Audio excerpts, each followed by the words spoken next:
Hello everyone, नमस्कार। हमारे YouTube channel में आपका हार्दिक स्वागत है। दोस्तों, हिंदू धर्म में हर साल भाद्रपद माह के कृष्ण पक्ष की षष्ठी को हर हट का त्यौहार मनाते हैं। हर हट को हल षष्ठी, हल छठ, ललई छठ और ललही छठ के नाम से भी जानते हैं। धार्मिक मान्यताओं के अनुसार हल छठ का व्रत संतान की लंबी आयु की कामना के लिए किया जाता है। इस व्रत को पुत्रवती महिलाएं रखती हैं। कहा जाता है कि इस व्रत के पुण्य प्रभाव से पुत्र को संकटों से मुक्ति मिलती है। इस व्रत में महिलाएं प्रति पुत्र के हिसाब से 6 छोटे मिट्टी के बर्तनों में 5 या 7 भुने हुए अनाज या मेवा भरती हैं। धार्मिक मान्यताओं के अनुसार इस दिन भगवान श्री कृष्ण के बड़े भाई बलराम का जन्म हुआ था। इस दिन महिलाएं अपने पुत्र की लंबी आयु और समृद्धि की कामना के लिए ये व्रत रखती हैं। इस व्रत में कई नियमों का पालन करना जरूरी होता है। हल छठ जो व्रत है, इसमें गाय का दूध या दही का इस्तेमाल नहीं किया जा सकता है। आज के वीडियो में हम जानेंगे कि हल षष्ठी व्रत कब है, कल या परसों, हल षष्ठी का महत्व और हल षष्ठी की पूजा का शुभ मुहूर्त, पूजा विधि और हल षष्ठी व्रत की कथा। तो वीडियो शुरू करने से पहले दोस्तों, आपसे एक खास बात, अगर आप इस चैनल पर नए आए हैं और पहली बार आए हैं तो इस चैनल को सब्सक्राइब कर दीजिए और बेल आइकन बटन प्रेस कर दीजिए ताकि आने वाली वीडियो देख सकेंगे आप सबसे पहले। और जिन्होंने चैनल सब्सक्राइब कर दिया है, यानी कि अपना प्यार इस चैनल को दिया है, उनका दिल से आभार, बहुत बहुत धन्यवाद। दोस्तों, इसी तरह इस चैनल के साथ जुड़े रहिएगा और अपना प्यार हमें देते रहिएगा। वीडियो को अंत तक जरूर देखिएगा ताकि कोई भी जानकारी छूट न जाए, क्योंकि दोस्तों आधी अधूरी जानकारी से पूरा लाभ नहीं मिलता है। इसलिए हमारे साथ अंत तक बने रहिएगा। तो आइए शुरू करते हैं। दोस्तों, हल षष्ठी या हल छठ भाद्रपद माह के कृष्ण पक्ष की षष्ठी तिथि को मनाई जाती है। ये श्री कृष्ण जन्माष्टमी से 1 या 2 दिन पूर्व मनाई जाती है। इस दिन भगवान श्री कृष्ण के बड़े भाई बलराम जी का जन्म हुआ था, इसलिए इसे बलराम जयंती के नाम से भी जानते हैं। उत्तर भारत में इसे हल षष्ठी, ललही छठ या हल छठ कहते हैं और गुजरात में इसे राधन छठ के नाम से जाना जाता है। राधन छठ में संतान की रक्षा के लिए शीतला माता की पूजा करते हैं और ब्रज क्षेत्र में इसे बलदेव छठ कहते हैं। आइए अब जानते हैं कि हल षष्ठी की पूजा का शुभ मुहूर्त क्या है। दोस्तों, भाद्रपद माह के कृष्ण पक्ष की षष्ठी तिथि प्रारंभ होगी 16 अगस्त मंगलवार को रात्रि के 8:17 पर और इस पर्व का जो समापन है वो 17 अगस्त के रात्रि के 8:24 पर होगा। उदय तिथि के आधार पर हल षष्ठी का व्रत 17 अगस्त को रखा जाएगा। 17 अगस्त को हल षष्ठी के दिन रवि योग प्रातःकाल से ही प्रारंभ हो जा रहा है और सुबह में करीब 2 घंटे और रात्रि में करीब 10 घंटे से अगले दिन सूर्योदय तक है। रवि योग का जो प्रारंभ है वो सुबह के 5:51 से सुबह के 7:37 तक है। फिर रात्रि में रवि योग 9:57 से अगले दिन सुबह 5:52 तक है। रवि योग में सूर्यदेव की कृपा होती है और यह योग अमंगल को दूर करके शुभ और सफलता प्रदान करता है। रवि योग का समय पूजा पाठ के लिए सबसे उत्तम होता है। आइए अब जानते हैं हल षष्ठी का महत्व।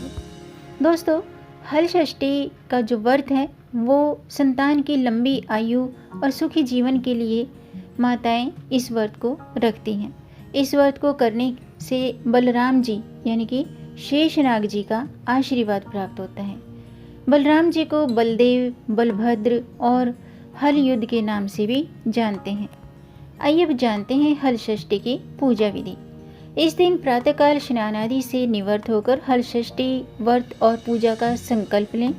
फिर शुभ समय में बलराम जी की पूजा फल, फूल, अक्षत, नैवेद्य, धूप और दीप, गंध इन सब से पूजन करें और उनसे पुत्र के सुख में जीवन की कामना करें। रात्रि के समय में पारण करके व्रत को पूरा किया जाता है। इस व्रत में हल की पूजा की जाती है। हल का विशेष महत्व है। तो इस व्रत में हल की पूजा करते हैं और हल से उत्पन्न अन्न और फल नहीं खाते हैं। पूजा में भैंस के दूध का उपयोग में लाया जाता है।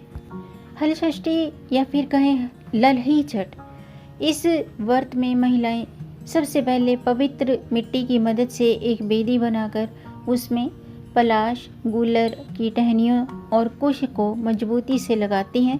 इसके बाद विधि विधान से पूजा करते हुए बगैर जूते के मतलब नंगे पैर इन चीज़ों को अर्पित करती हैं और इस व्रत में महुआ, फसही, चावल और भैंस के दूध और उससे बनी हुई चीज़ों का प्रयोग किया जाता है।